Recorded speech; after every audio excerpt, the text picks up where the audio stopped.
UP समेत पूरे उत्तर भारत में ठंड और कोहरे का कहर जारी है। लगातार गिरते पारे ने आम लोगों की परेशानी बढ़ा दी है। सर्द हवाओं के चलते ठिठुरन बढ़ गई है और मौसम विभाग की माने तो आने वाले दिनों में ठंड और बढ़ने के आसार हैं।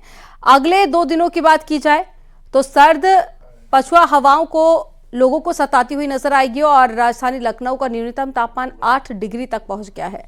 ठंड के चलते कई जिलों में 8वीं क्लास तक की छुट्टी घोषित कर दी गई है।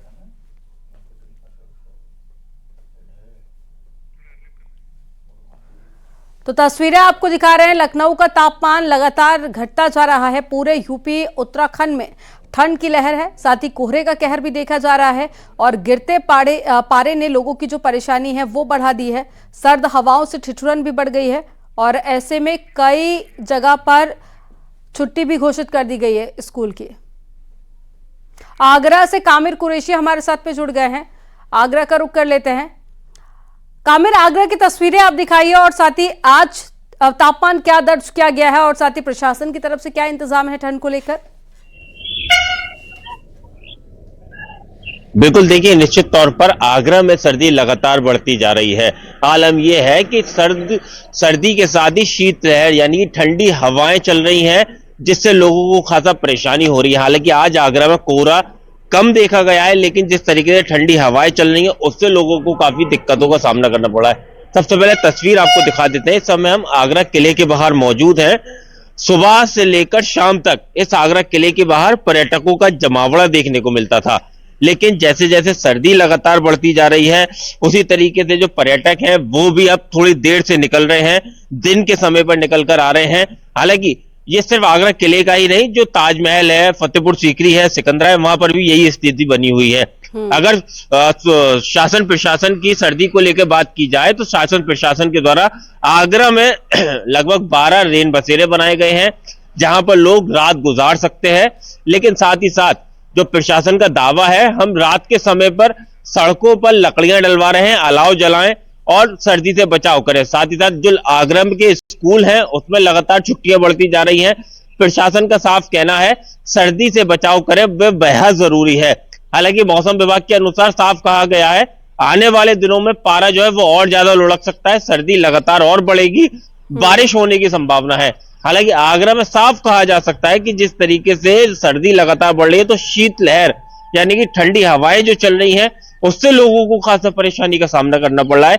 यही वजह है कि लोग घरों में कैद हैं, जो कोई महत्वपूर्ण काम है तभी वे घर से बाहर निकल रहे हैं। न्यूज़ 18 भी आपसे बार बार अपील कर रहा है, अगर आप कोई जरूरी काम है और अगर आप घर से बाहर निकल रहे हैं तो सर्दी से बचाव के पूरे इंतजाम करके बाहर निकले। जी बिल्कुल, देखिए अगर जरूरी नहीं है तो घर से बाहर आप ना निकले। नोएडा से हिमांशु शुक्ला हमारे साथ में जुड़े हुए हैं। हिमांशु का रुख कर लेते हैं। हिमांशु, बताइए सर्दी का सितम नोएडा में कैसा है? देखिए, सर्दी का सितम पूरे भारत में जारी है और नोएडा में भी स्थिति कमोवेश वैसी ही है अमनदीप, और आपको तस्वीरें दिखाना चाहेंगे। देखिए, सुबह का वक्त है और लोग ऑफिस जाते हैं और तमाम लोग अपने कामों पर निकलते हैं घरों से, लेकिन सन्नाटा कहीं ना कहीं देखने को मिल रहा है और इस समय हम एलिवेटेड रोड पर ही हैं।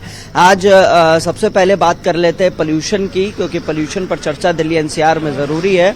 और आज भी एयर क्वालिटी इंडेक्स नोएडा और ग्रेटर नोएडा में 350 के पार है, यानी प्रदूषण है, साथ में कोहरे की दस्तक है, शीतलहर का प्रकोप है और तापमान में गिरावट हर रोज देखी जा रही है। अगर आज तापमान की बात करें तो इस वक्त मौजूदा तापमान 9 से 10 डिग्री सेल्सियस है और इसके अलावा जो तापमान रोज न्यूनतम और अधिकतम देखा जा रहा है उसमें स्थिरता कल से आई है, लेकिन जो तापमान है वो कहीं ना कहीं हाड़ कपा देने वाला है। तापमान जो न्यूनतम दर्ज किया जा रहा है वो 6 से 7 डिग्री सेल्सियस दर्ज किया जा रहा है और अधिकतम तापमान जो 18, 19, 20 रहा करता था वो 15 और 16 हो गया है। लिहाजा स्थिति तीनों तरफ से बेहद गंभीर है। अगर देखी जाए, चाहे बात करें तापमान को लेकर, तापमान में भी गिरावट है, शीतलहर चल रही है, प्रदूषण है और कोहरे की दस्तक है। लिहाजा आपको इंतजाम करके ही निकलना होगा घर से, अन्यथा किसी न किसी घटना दुर्घटना का सामना करना पड़ सकता है। और जिस तरीके से फॉग और स्मॉग की बात की जाती है, फॉग और स्मॉग की बात अगर करें तो देखिए लोग दिन में भी इस वक्त सुबह का वक्त है और यहाँ पर फॉग लैंप हेडलैम्प जलाकर चलाने को मजबूर है। स्कूली बस जा रही है, स्कूली बस को लेकर एडवाइजरी जारी की गई, इनकी फिटनेस को लेकर एडवाइजरी जारी की गई है।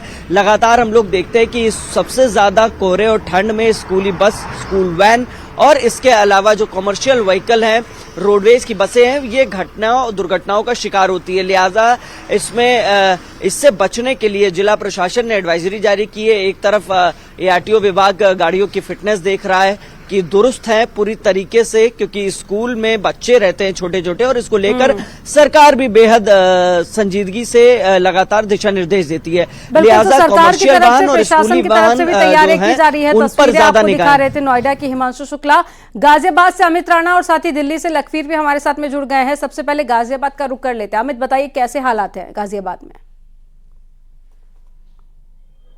अमनदीप, कमोवेश गाजियाबाद के भी हालात ऐसे ही हैं। जैसे ही ठंड आई है वैसे वैसे लोगों पे इसका सितम बढ़ता ही जा रहा है। तस्वीरें मैं आपको दिखाना चाहूंगा, सुबह के वक्त की है। तमाम लोग जो अपने अपने गंतव्य स्थल के लिए निकलते हैं, वो लोग ऐसे ही अपने आप को पूरी तरीके से पैक करके निकल रहे हैं। वहीं जो टैक्सी चालक हैं या जो ई रिक्शा चालक हैं, देख सकते हैं किस तरीके से यहाँ पर आग लगाने के बाद यहाँ सर्दी से बचने की कोशिश कर रहे हैं। अगर मौसम विभाग की हम बात करें तो सर्दी का ये सितम आगामी 5 दिन तक लोगों को और परेशान करने वाला है। पूरे यूपी की अगर मैं बात करूं तो यूपी में सर्दी और भी ज्यादा बढ़ने वाली है। मौसम विभाग के अनुसार ठंडी हवा के साथ साथ यहाँ कोहरा भी बढ़ेगा। वहीं ऐसे में दिल्ली NCR की अगर बात की जाए तो दिल्ली NCR में कोहरे के साथ साथ जो प्रदूषण का स्तर है वो भी परेशान करता है। गाजियाबाद की अगर बात की जाए तो गाजियाबाद आज ऑरेंज जोन में है, जो कि बेहद घातक से थोड़ा सा ही कम है। वहीं दूसरी ओर जो लगातार कोहरे की वजह से जो विजिबिलिटी है वो कम होती जा रही है। यही कारण भी है कि दिन के समय में भी आप देख सकते हैं जितने भी वाहन चालक हैं वो अपने अपने वाहनों की लाइट जलाकर चल रहे हैं, ताकि किसी भी तरह की कोई दुर्घटना ना होने पाए, क्योंकि विजिबिलिटी बहुत कम हो जाती है कोहरे की वजह से। फिलहाल हम खड़े हैं गाजियाबाद के रेलवे स्टेशन के बाहर और अब तक रेलवे की अगर हम बात की जाए तो यहाँ पे तकरीबन 27 ऐसी ट्रेनें हैं जिनका यहाँ पर स्टॉपेज है, लेकिन उनमें से 16 ट्रेनें कोहरे की वजह से लेट चल रही है। सर्दी का सितम है, बढ़ता ही जा रहा है। लोगों को ठंड से काफी परेशानी का सामना भी करना पड़ा है। वहीं डॉक्टरों की अगर हम बात करें, डॉक्टरों का साफ तौर पर कहना है कि जो बुजुर्ग लोग हैं, जो छोटे बच्चे हैं, जो मॉर्निंग वॉक के लिए सुबह निकलते हैं, उन्हें मॉर्निंग वॉक को अभी अवॉइड करना चाहिए, क्योंकि इसमें फॉग और स्मॉग दोनों का ही मिश्रण है और ये स्वास्थ्य के लिए अभी हानिकारक भी है। खासकर दमा और अस्थमा के जो मरीज हैं उनको इस मौसम में घर से बाहर तभी निकलना चाहिए कि जब उन्हें कोई बेहद जरूरी काम हो, अन्यथा वो घर से बाहर ना निकले। वहीं ऐसे में शासन और प्रशासन की अगर हम बात की करें तो गाजियाबाद जो विद्यालयों की तो जो छुट्टियां कर दी गई हैं, तमाम जो छोटे बच्चे हैं 8वीं क्लास तक के जो स्कूल है उनको बंद किया गया है। हालांकि जैसे जैसे सर्दी का सिस्टम कम होगा वैसे वैसे दिनचर्याएं और बढ़ेंगी, लोगों का आवागमन और ज्यादा बढ़ेगा और साथ ही स्कूल भी खोल दिए जाएंगे। लेकिन ये कहना अतिशयोक्ति नहीं होगा अमनदीप कि अभी भी लोगों को सर्दी का सितम लगातार परेशान कर रहा है। इसका जो सितम है बदस्तूर जारी है, जिसकी वजह से लोगों को खासी दिक्कतों का सामना भी करना पड़ रहा है। अमनदीप, बिल्कुल, देखिए लोगों की परेशानी बहुत ज्यादा बढ़ गई है क्योंकि ठंड के चलते लगातार जो तापमान है वो नीचे गिरता जा रहा है। दिल्ली चलते हैं, लखवीर हमारे साथ में जुड़े हुए हैं। लखवीर, बताइए कि दिल्ली के क्या हालात हैं? जी बिल्कुल अमनदीप, राष्ट्रीय राजधानी दिल्ली सहित पूरा उत्तर भारत ठंड की चपेट में है, क्योंकि जिस प्रकार से शीत लहर चल रही है उससे कड़कड़ाती ठंड तो पड़ ही रही है, वहीं धूप भी नहीं निकल रही है। और राष्ट्रीय राजधानी की जहां तक बात करें तो कोहरे का सामना भी करना पड़ रहा है। हालांकि आज विजिबिलिटी ठीक है, दिखाई दे रहा है, लेकिन कोहरा छाया हुआ है, जिससे कि आमजन जो है उनके रोजमर्रा के कामकाज पर भी असर पड़ रहा है। तो वहीं कई ट्रेनें लेट चल रही हैं और राष्ट्रीय राजधानी दिल्ली का आलम यह है कि कई फ्लाइट्स को रद्द करना पड़ रहा है और नजदीकी बसें जयपुर पर डाइवर्ट भी किया जा रहा है अधिकांश फ्लाइटों को। तो साफ तौर पर कहा जा सकता है कि आमजन प्रभावित है। और वहीं उत्तर प्रदेश की बात करें तो ऑरेंज अलर्ट भी जारी किया हुआ है। आज 4 जनवरी को और तापमान में गिरावट करने का अंदेशा मौसम विभाग ने जताया। तो वहीं कल से और ज्यादा ठंड बढ़ जाएगी। उत्तर प्रदेश के कई जिलों में इस प्रकार की संभावना भी मौसम विभाग ने जताई और साफ तौर पर हल्की बारिश होने की संभावना भी जताई गई है। तो साफ तौर पर कहा जा सकता है कि जो कड़कड़ाती ठंड है उसका सितम आने वाले दिनों में राष्ट्रीय राजधानी और नजदीकी क्षेत्रों में देखने को मिलेगा, जिसको लेकर लगातार मौसम विभाग भी सचेत कर रहा है आमजन को और साफ तौर पर आम जनता पर उसका प्रभाव पड़ता भी दिख रहा है। क्योंकि अमूमन ये दिल्ली का लुटियन जोन इलाका है। आप तस्वीरों में देखेंगे भी कि यहाँ पर लगातार लोगों का आवागमन सुबह 8 बजते शुरू हो जाता है, लेकिन चूंकि ठंड ज्यादा है तो ज्यादातर वाहन आपको दिखेंगे नहीं, ज्यादातर लोग आते जाते नहीं दिखेंगे, जबकि वीकडे है क्योंकि अधिकांश लोग तमाम मंत्रालयों में जाते हैं, तमाम तरीके के कामकाज में जुटते हैं, लेकिन ठंड ज्यादा होने की वजह से कहीं ना कहीं असर जो है वो साफ तौर पर राष्ट्रीय राजधानी में भी पड़ता नजर आ रहा है, क्योंकि जो आमजन है वो कहीं ना कहीं रोजमर्रा का कामकाज उनका जो है वो कहीं ना कहीं प्रभावित होता नजर आ रहा है। तो बिल्कुल देखिए, पूरे उत्तर भारत में जो ठंड का कहर है, ठंड का सितम है, वो जारी है और जो कोहरा है उसका कहर भी देखा जा रहा है। ऐसे में लोगों को परेशानी का सामना भी करना पड़ रहा है। आप चारों का जानकारी साझा करने के लिए बहुत शुक्रिया। और यूपी के अधिकांश जिलों में सर्दी और कोहरे का सितम जारी है। लखनऊ में स्कूलों में यूनिफॉर्म की बाध्यता खत्म कर दी गई है। बारिश और ठंड बढ़ गई है और ऐसे में लखनऊ के स्कूलों में यूनिफॉर्म की बाध्यता खत्म कर दी गई। ठंड से बचाव के लिए किसी भी तरह के गर्म कपड़े पहन सकेंगे स्टूडेंट्स। इसके अलावा डीएम सूर्यपाल गंगवार ने आदेश जारी कर दिया है।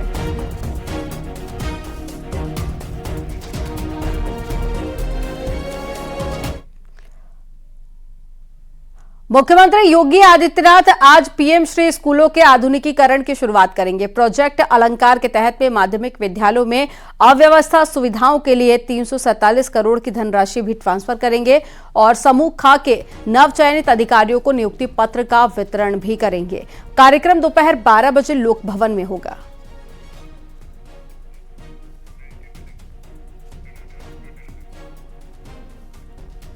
प्रधानमंत्री मोदी ने मीरा मांझी को चिट्ठी लिखी। पीएम ने लिखा कि अयोध्या में आप और आपके परिवार के सदस्यों के साथ में मुलाकात और आपके द्वारा बनाई गई चाय पीकर बहुत प्रसन्नता हुई।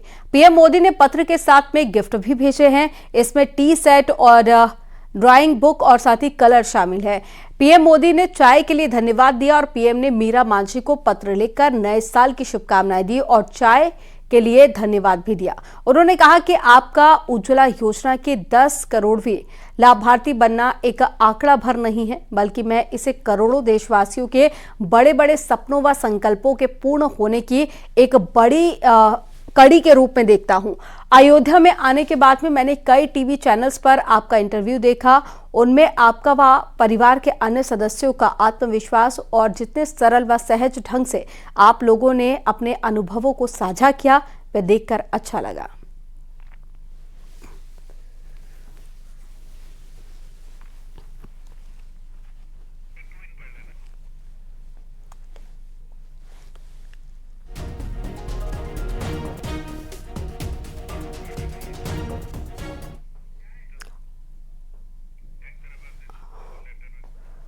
तो ये दो तस्वीरें आपको दिखा रहे हैं। पहली तस्वीर है 30 दिसंबर की, जब प्रधानमंत्री नरेंद्र मोदी मीरा मांझी के घर पहुंचे थे चाय पीने के लिए, और दूसरी तस्वीर आपको दिखा रहे हैं, ये तस्वीरें हैं कल की, जब प्रधानमंत्री नरेंद्र मोदी की चिट्ठी और गिफ्ट पहुंचा। एक तरफ वो चिट्ठी भी आपको दिखा रहे हैं और साथ ही कुछ गिफ्ट भी प्रधानमंत्री नरेंद्र मोदी ने मीरा मांझी और उनके परिवार वालों को भेजे हैं।